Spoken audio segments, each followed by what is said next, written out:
really scared of the possibility of ghosts. They really freak me out. I'm frightened that if I'm thinking about them, they know I'm thinking about them, so there are some dangers to me. So I'm kind of hoping that this experience will help me figure all that out, and hopefully I'll either make my mind up whether I believe in them or not, and I won't be scared of them anymore.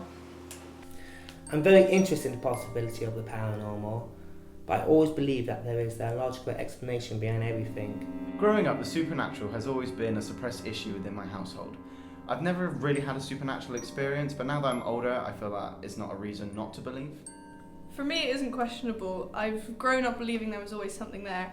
I don't think seeing is believing. I'm really scared of birds, particularly pigeons. I'm scared of clowns though. They make me feel really sick. I'm really scared of dogs. I just don't like frogs, and kind of terrify me. And I'm really scared of fire. I wouldn't say I have any phobias. So are you saying you're scared of the dead? No, I'm scared of the living. I don't believe in ghosts. I believe in ghosts.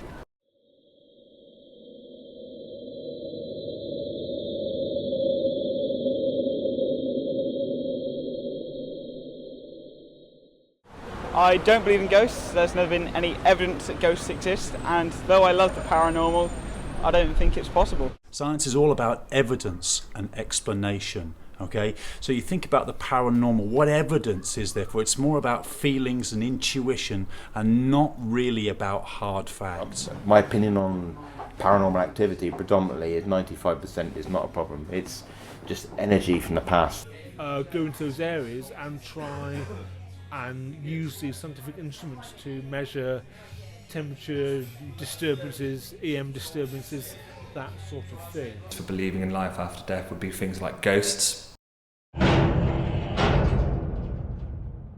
Late 47, a guy working here called Edward Partington, the man's name, who was one of the longest serving managers they ever had here, and he was shot dead in his office. They were showing a movie that had gunshots in it, so the gunshots in the film covered up the gunshots and killed the guy. So they didn't find his body till the next day. No money had been taken, nothing had been taken from the office. They couldn't understand why he'd been killed. They think he was having an affair with someone else's wife. That was never proven.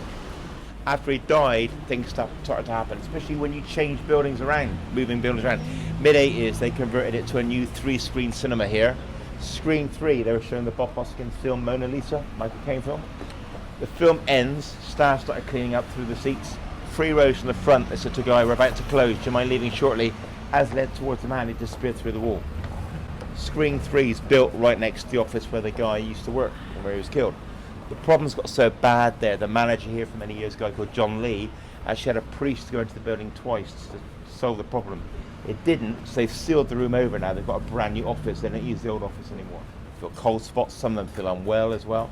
And the first week they went to digital projection here, projections upstairs lining up the films and projectors. As he did, 2 of the films started to tear on their own accord. So they actually have time an usherette sit with them throughout the night. So if you ever go to screen 3 now, quite often the usherettes will be, well, screen 1 and 2, and they go, "It's down there, you walk down the corridor on your own." There's no evidence for it. It's a load of nonsense, and it's based on old witchcraft and nonsense that people made up hundreds of years ago that doesn't mean anything.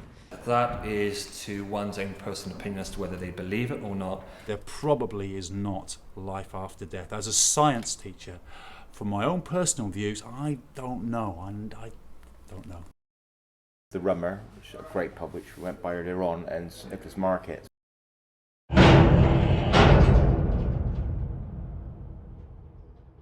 Rummer refurbished now. It was reopened about 7 years ago, but it was derelict for about nearly 10. Back in the 1980s, 1990s, when I used to drink here, this was Rum Rough Pub. A lot of ladies looking like Pat Butcher. It's now one of the oldest coaching inns in Great Britain. Oliver Cromwell stayed here, as did Elizabeth I. There used to be stables at the back, a very haunted building. 18 months, 2 years ago, we had a walk finish here. They all lined up for a group picture in front of the fireplace on the left-hand side here. When they took the picture, the girls all sat down on the right-hand side, where the candle is, a guy's torso, upper body appeared on the initial photograph. So where the candle is there. And there was nobody sat behind the ladies when they took the picture. The building is also haunted by a young girl who died of pneumonia in the building during the late 1800s too. I believe in ghosts. The reason I believe in ghosts is because I saw one many years ago. I used to work in an old hospital, and I used to work in a children's ward there. And I saw this kid. I was coming out about 9 o'clock, saw this kid walking towards me, and it didn't occur to me that he was in Victorian clothes, but I sort of said, what are you doing out? And then he's just sort of faded away in front of me. I've seen an apparition of my mum on the end of the bed, and I've had a conversation with her.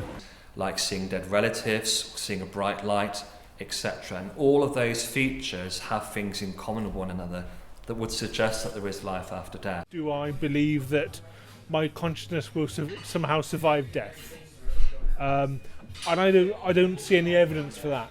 Even in science, things that we can't explain, things that are very small, things that are very big, we just don't know all the answers. If you're meeting people up in the fire service for 30 years and they say the weirdest thing that happened was not dealing with a fire but seeing people walking through the car park at night, meeting people like that, they have no reason to make it up. That's what gives you that opinion that there is something here. They've got no cause to them, they don't make any financial gain from it. I don't know if I believe in them or not, simply because I'm a bit scared of them, so I don't know if they exist. White Hart, fabulous pub, dates back 1640s. Sign, it says 1706. Two brothers had a big argument here, a big fight. As a result of the fight, one of the brothers sadly died in the building. Each owner says they take the pub over thinking the ghost stuff's just made up or just superstition. But when they've been here a few months, stuff happens to change their opinion. They've had orbs of light, balls of light on the CCTV. The chef came in a year ago up on the first floor to prepare food for the day. As she arrived, all the knives and kitchen equipment she'd cleaned the night before that she hung on the kitchen wall, all stuck in the dining room table at angles. Because Einstein said E equals mc squared, which is something to do with energy is always there, but it just changes manifestations. If a person is a person, and when they die, their energy is going to have to change, so it might manifest as a ghost. Have seen a ghost? No, I haven't. Does that necessarily mean that ghosts don't exist? No, it just means my evidence is I have not seen a ghost. This building first opened 1744, so it's the oldest working theatre in the country. The guy worked here for many years, used to work here at night with his dog.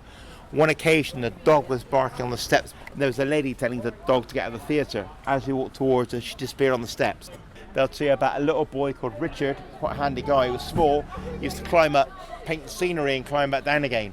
One occasion he was at the very top painting the scenery, slipped, went right through the scenery and impaled him a horrible death.